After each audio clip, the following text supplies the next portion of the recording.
Hello friends, last time we had discussed about multi-time frame analysis and I have taken this trade with multi-time frame analysis which I will explain in details. I sold put at 499 and booked it at 317. These were the orders placed.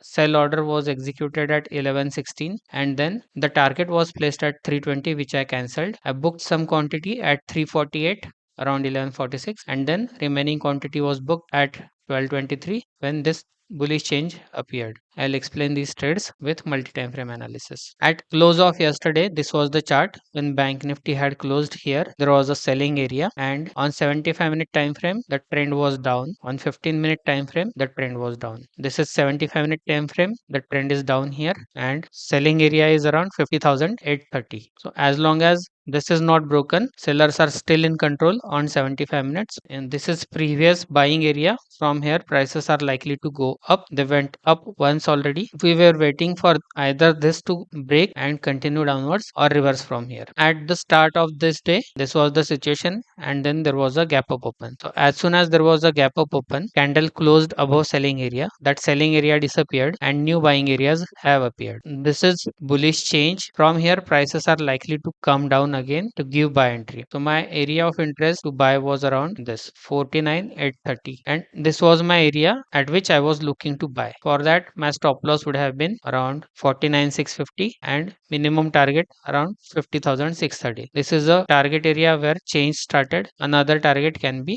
at this level. So these are the levels which I was looking at to buy here and to book here. And then after this price came down gradually. It touched this buying area. At this time it was 1030 when it touched, created a bullish reversal kind of candle. After that prices went up very nicely and completed the target. But at this time if we wait for reversal and take a trade, stop loss will increase significantly.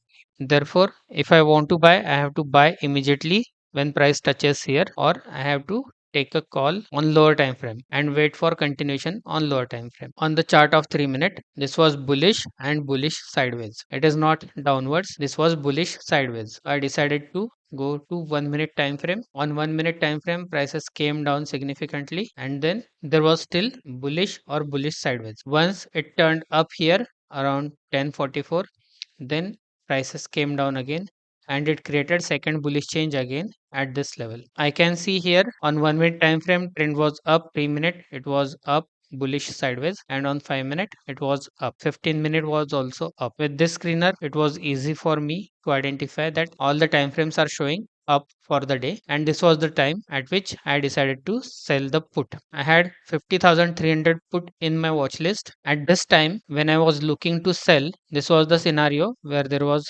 uptrend then downwards and bearish down. As long as prices are red or pink we can sell. When I looked at this chart, my decision was to sell below this buying area. As soon as price closes below that buying area, new selling area is created with the 544 as a high. If a candle closes below 502, then there is again downward change, bearish change. That's how my indicator works and there will be a selling area. So I knew this beforehand because I have made that indicator for myself. So when candle closes, I knew that there will be new selling area, there will be new red candle and once the red candle forms, it is likely to continue downwards. And this was the area where I was looking to book the profits around 300, 320. As soon as price went below this, I sold at around 1116. I had kept a market order, stop loss market order below 500. So 499 was trigger price, 499 was execution price because it was not sure that candle will close below this. But I took anticipatory entry because I had a bullish view. Therefore, I placed the order to sell the put. I had kept my stop loss at 545 to start. After few candles, my entry was triggered. It went up again and you can see this is how new selling area forms. So when candle color turned red, this was actual signal to sell immediately at market in this candle with stop loss above this. And I had taken this trade. It went nicely. You can see it went significantly down immediately. And as soon as new selling area got created, I kept my stop loss above this. And I booked some quantity here around 348 in some time. In these candles, I booked some profit. Half position was booked and I trailed my stop loss to 408. After this, new selling area was created again. I trailed my stop loss at 375 and kept the position open. After this, prices came down significantly up to 290 and then it went up again. This candle created a bullish change, and as I had to go out, I have booked out at this level at market. My order got executed at around 317. After that, prices fell down again.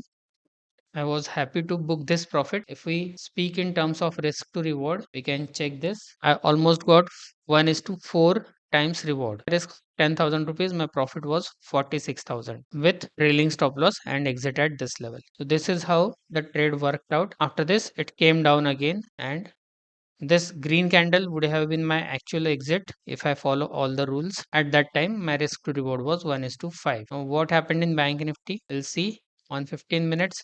This was my entry point, this was my target. If we check that, this is the risk and this is the target. So in Bank Nifty, if I buy here, keep my stop loss here and book profits at this level, it would have given me risk reward of 1 is to 5. Here I booked profit of 1 is to 4, 4.5. At this level, profit would have been much larger, and ultimately when the day closed, it is still red. Stop loss is trailed here, and we can keep trailing the stop loss and book out at end of the day, near end of the day, around 350. So that is also possible. Just keep trailed stop loss and exit at 315. This is how multiple time frame analysis and analysis of different charts simultaneously helps in intraday trading. This can be done when we have time.